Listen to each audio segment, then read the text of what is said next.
Okay, I have to admit it's been a minute since I've uploaded a video, but I was busy having a life, having friends, and working quite a lot, and also skiing in the Swiss Alps. I have new snow skis. It's really difficult to film videos when you have the Alps so close. But anyway, I was recommended the episode Unity from Rick and Morty, and I'm quite excited to hear it because apparently it's a really cool character, and she's making a comeback in season 7, which I haven't seen yet.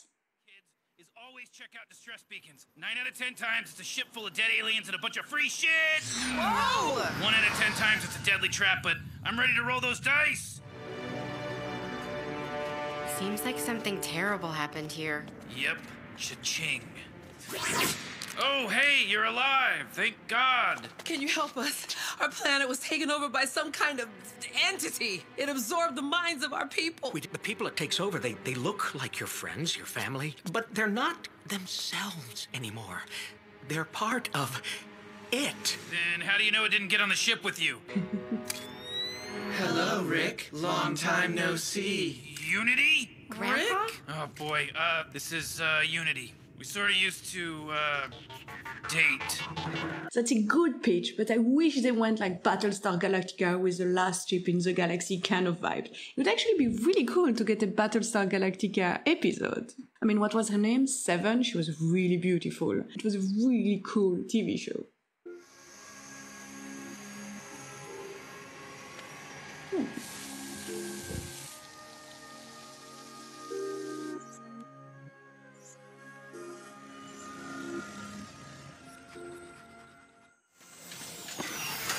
Quite an operation you got going here, Yoon. You're a whole planet now, huh? I love the attention to detail. That's one of the things that makes the show really solid, is they spend a lot of time showing you tiny bit of absurdity, like the parents pushing all the kids at the same rhythm, or everybody watering the lawn in the same way, which is what you would do if a program was making people do stuff. Because then they all start doing the stuff at the same time, they have the same force, the same periodicity, all the parameters are identical, and so you don't get the amazing variability that comes from being alive and nature being this huge random mess that's somehow growing organization and structure out of so many small interactions. Then I found this world. Where I was better able to focus on my passion for unification. You mean stealing people's bodies? Summer, rude. World peace achieved. Nice. A little weird to publish a paper about it for yourself, but hey, so what's next? After I become a Type 1 civilization, this world will be invited into the Galactic Federation. Oh, goody. From there, I'll have access to countless planets and species. One by one, I will unify them. I will become the universe. And I will be what the single-minded once called a god. It's an interesting conception that she has. She's considering that she's not a god yet because she's only controlling one planet and one small population, but you could argue that for this population, she is a god. It's also funny that she would be manipulating all of her puppets to make them do stuff when what is really the purpose? If you're just being driven by your god who is controlling every single one of your actions, then what's left of your individuality? Philosophers are like deeply unhappy people, or they are giant assholes, narcissists. But on the deeply unhappy one, there is a guy who was called Schopenhauer, who hated all of the other philosophies and all of his colleagues at work. He liked to eat alone. But his big, massive realization is that we have these forces of nature. Like physics is saying everything is governed by forces. And so as he was thinking, he was like, well, there is no reason why the inside of humans is not also driven by forces of physics. And so if everything about us is controlled by these laws, then we don't really have an individuality. We are just driven by nature, which is a super interesting finding. At the time, it was a breakthrough in thinking, and then he got stuck and slightly depressed, because if you don't have individuality and if your whole path is already written for you, then nothing's really exciting. But this is also one of the huge inspirations of Sigmund Freud, who you've probably heard about. He was like, okay, well, maybe we're not totally driven by force of nature, and maybe we're not totally like brilliant minds who are just coming here and occupying this body, but maybe there is something in between. there is an unconscious that is like animal driving us by forces, and then there is a really cool human thing where we have like a conscious mind and we can make important decisions. It really allowed the 20th century people to start thinking of us as part of nature, but also what makes it different, and open this huge, massive question of what is consciousness. And she's kind of casually going about it, but like, hey, if I can control everybody as a puppet master, then I will be considered a god. Which, I mean, maybe it's a good question. Oh, that's pretty sexy. Hey, listen, where can we get a drink around here? Recreational substances were phased out here. There's no need for escape from the self when your world is one. Unity. People change, especially when I change them. I'm sorry to disappoint you, but I've grown. Hey, listen. He has a tinfoil hat! I'm sorry, you never see them anymore. I once saw a guy in Lausanne when I was a student who had like this giant paper hat with all of these cool thingies, and in retrospective I so wished I came to talk to him. It's like, I'm really sure he had a really cool reasons for making a giant aluminium foil structure on his head. Like, Listen, I've grown too.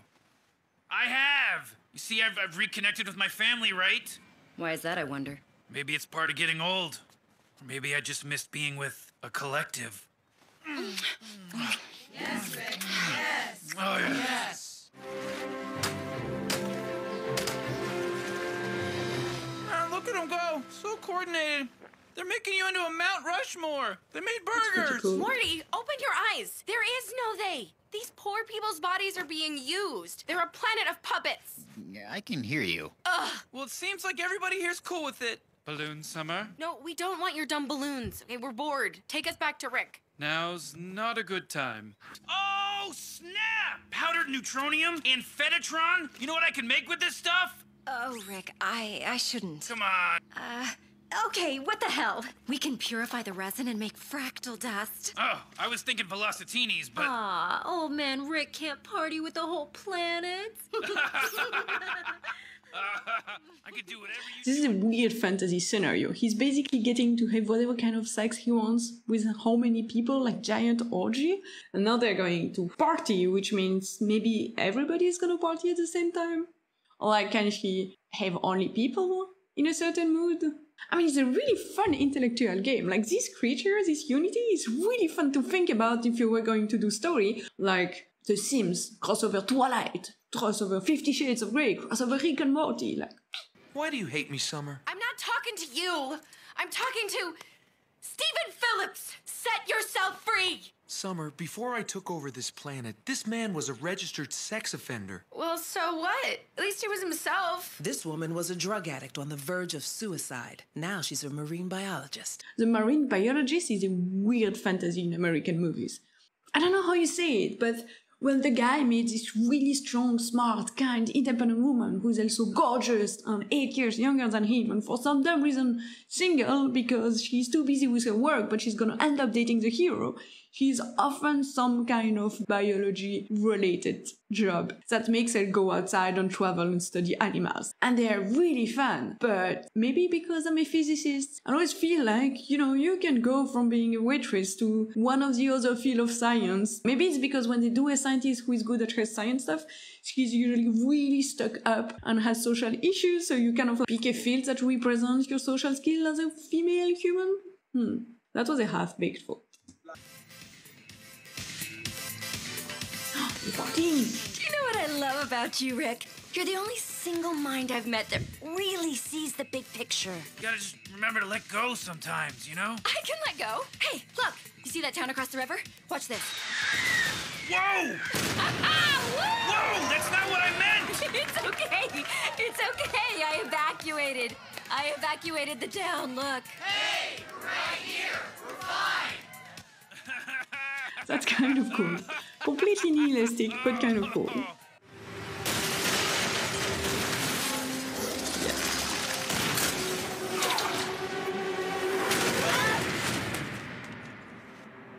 Okay, the consequences of partying. Race war! Chest piece. Start it. They're the racists. I merely empowered them to follow their apparently misguided dreams. Okay, thanks for clarifying. I'll have a super super accurate headstone now. Well, she didn't actually empower them. Like, she did nothing. It's all Rick's fault. Hey, these two freaks have no race. Rick! I'm gonna tell Mom and Dad about the Gagu you have locked up under the garage! What the hell is your problem? Grandpa, we need to go home, now. Tend your garden, kids. I'm kind of doing a thing here. Grandpa Rick, we're not leaving without you. Oh my... No, I think Unity's great and you're a horrible influence on it. What? You and Unity are like leggings and mid-calf boots. You think you're great together, but you're just bringing out the worst in each other. Oh, gee. Boy, Summer, well put. Why don't we see what Unity thinks? Unity? I'm just taking a little break from stuff. You know? I mean, Summer changed her mind awfully fast. That's a little loop in the story.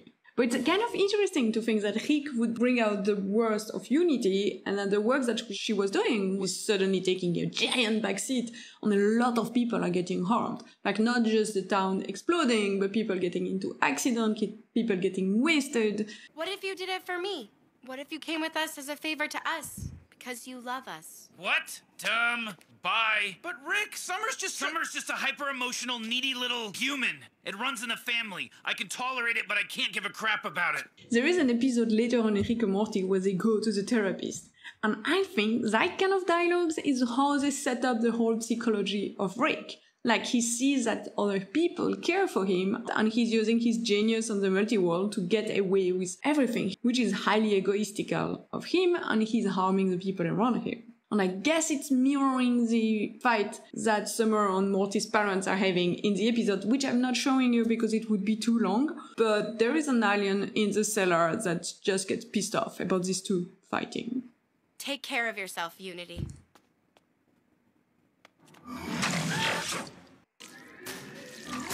How do you... What is this? Is there a slow setting? Best door ever.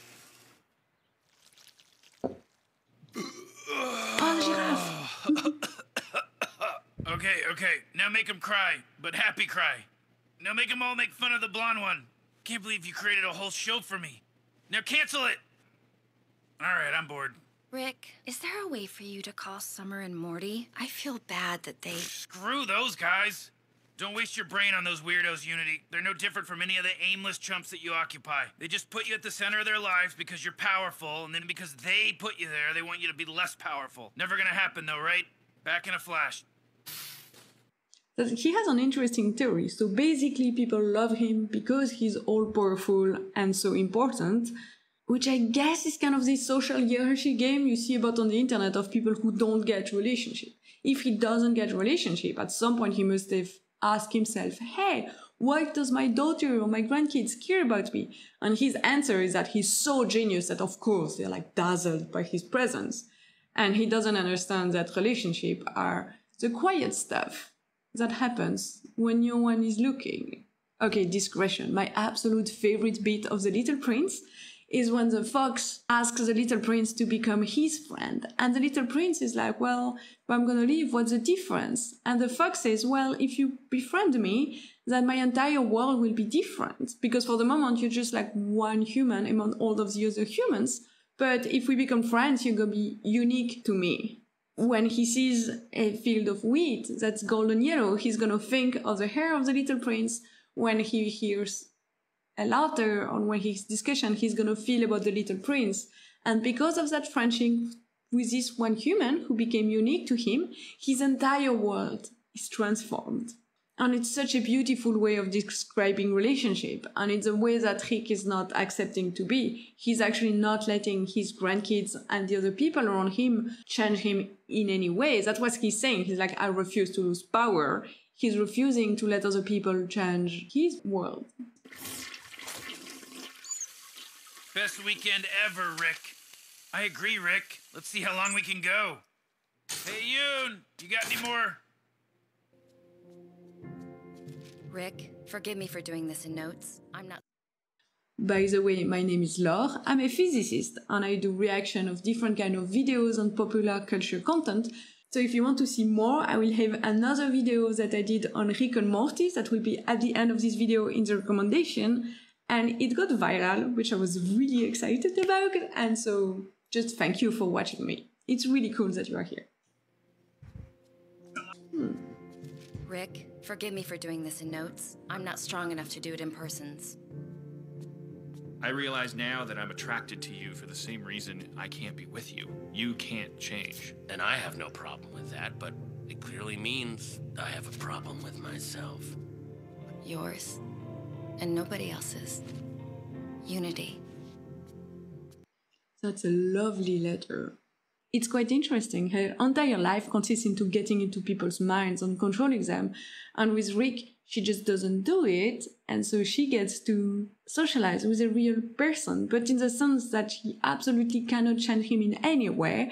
It's both a pleasure, but also something that's harming her. P.S. I don't know where those coal miners were before they were assimilated. You might want to get checked. Unity! Unity! Unity! How can I assist you? I want to talk to Unity. Unity, I know you can hear me. Get out here! Weapon systems engaged. Oh, in your dreams you have weapon systems. Rick, you said we were going to a movie. We are, Morty.